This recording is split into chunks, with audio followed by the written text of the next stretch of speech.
Welcome back to another edition of Idology, your weekly deep dive into all things American Idol, brought to you by the hosting finesse of Ryan Seacrest. I'm going to be running back and forth. Let's just be thankful it wasn't Khloe Kardashian and Mario Lopez up in the house this week.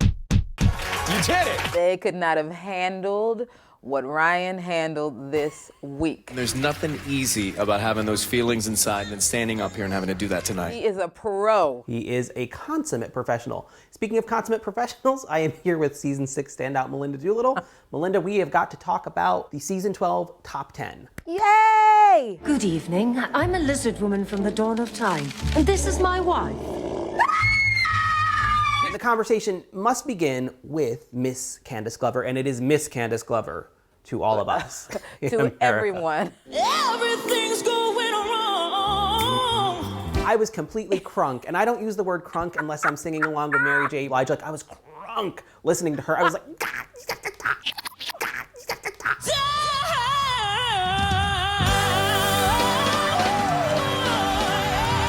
First of all, when she made it to the top 10 and started jumping up and down, I was jumping with her, I was crying. I was so excited because this is a girl that has auditioned I don't know how many times. And it's all paid off tonight, so congratulations.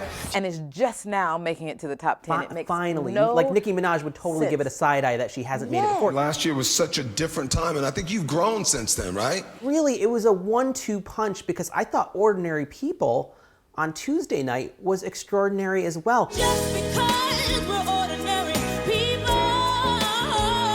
yeah. She was so masterful on Ordinary People. Like the runs that she was hitting covered chords that you wouldn't have even known were there had she not done a run. It was like a class for the rest of us. I feel like I'm learning from her. I have saved that episode on my DVR, and I will continue to watch it until I can do what she did. Who else did you like this week? I have to give it to Angie Miller. I have to. I loved her at the piano. I loved, like, there was this one part where she hit the high note and her hand kind of came up and then went right back to the piano. Like, she's just an artist. I was never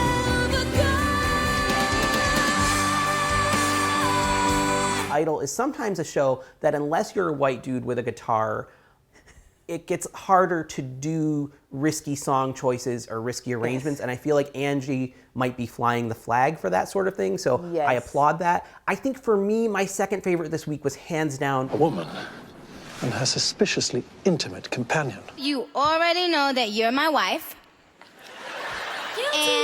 And again, I thought she had a great 1-2 punch I mean, I'm just trying to do my wife proud. with Stronger on Tuesday.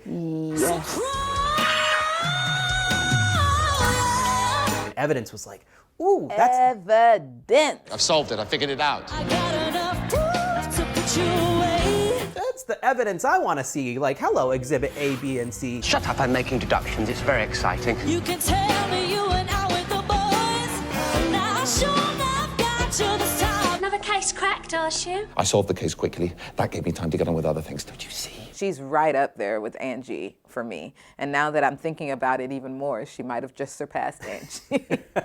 It happens on the show. Those does. three, though, like, those are three women who are killing it week in and week out. Angie had a little bit of a rough patch on Thursday, but she was also, like, bawling. I'm virtually crying down here. Because I'm watching her sing. If these women can continue to perform at that level, Yeah. this could be a pretty stellar season. Come along, my dear. Yes, my darling. Good Lord. So, Melinda, you know it wouldn't be me if I wasn't upset about something that happened this week on Idol. I'm kind of distraught that Brianna did not make it through, flaws and all. No. I mean, she gave us a different mood. One of my few problems with the top 10 this season, there's no sense of danger. Everybody's really nice and earnest and talented, but there's no danger. Brianna, you know, she's in the afternoon. I'm up in the afternoon. She's a self-censoring kind of with her legs for days, and she sang about busting windows. She was just giving us a little different energy that I feel like this season could have used. What a very odd comment, Keith. Is he believable? That's what I want to pull out of you. I hear you. I, for one, think that Curtis Finch is plenty dangerous. So, Touche. I see what you're saying, but I think we got the right top 10. I'm sorry. Really? Yeah. Janelle, the Tuesday night performance and her performance the week prior, I mean, her Elvis cover to me was a hot mess. It was conjuring up the ghost of Christy Lee Cook. Oh, now wait. Out here in the dark, there's a beckoning candle. She should be doing a restrained acoustic Dolly Parton, Patsy Cline, reeling it in a little bit. Like, she's not gonna go toe to toe with Kree or Angie or Candice or even Amber. The chick can sing. And by the time Thursday night came around, I was so excited that she was in the top 10 after hearing her sing for real that I was like, aha, oh, she's fighting for it. To the wave crash coast. Okay. Like Nicki Minaj would say when she's about to discuss something bad. Okay. Okay. Let's talk Curtis Finch Jr. Standing ovation from the judges. Yeah. The last third of the song was not in tune. There were all kinds of bad bum notes. You know when Tim Gunn is on Project Runway and he sees an outfit that's got like 70 different things going on, he's just like, it's tortured. The vocal was tortured. It was like shooting a peacock. Like, you've gone to the zoo, you see the pretty peacock, and then you just like unload a shotgun blast into it, and it's just feathers and gore. He really didn't hit what he was going for, and I'm not exactly sure what he was going for completely. Just because you have talent doesn't mean that everything you do with your voice is good. What I didn't understand is why everybody was tweeting me about Curtis and nobody said anything about Devin. Okay, let's talk about Devin, because now we've got to get onto the positive note, and Devin slayed It's Impossible. Like,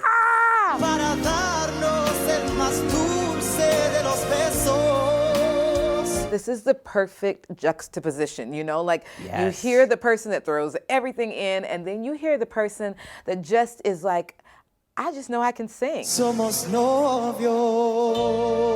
me, if a guy is going to win this season, it'll be Devin.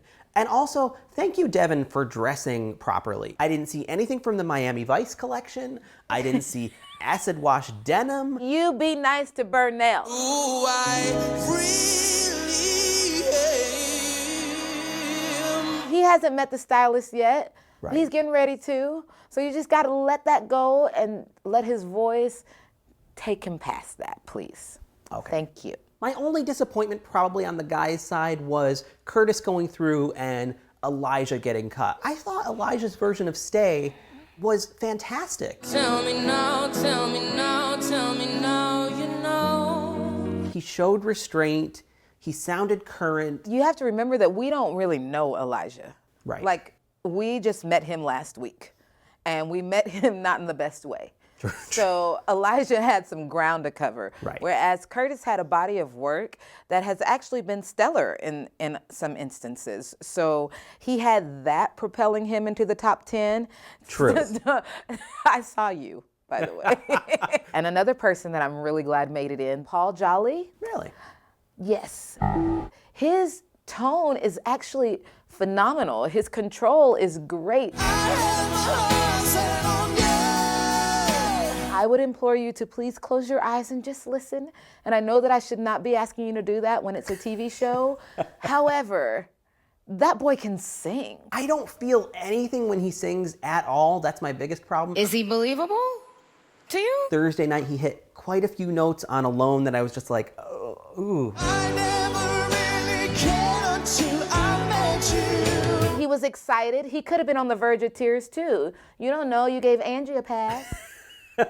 It's true. We shouldn't judge anyone too harshly for Thursday night. I never really cared until I met you. To me, Devin is the guy to beat on the men's side. I'll give Lazaro this. I feel like he earned his spot in the top 5 guys with his vocal on Wednesday night. That was a vast improvement. It's a new day, it's a new day, it's a new life. But I don't think he's good enough. And I think, no matter how much we talk about cute guys and backstory and yada, yada, yada, and all the reasons that certain people can win or can go far on the show, at the end of the day, everybody who's won American Idol can sing.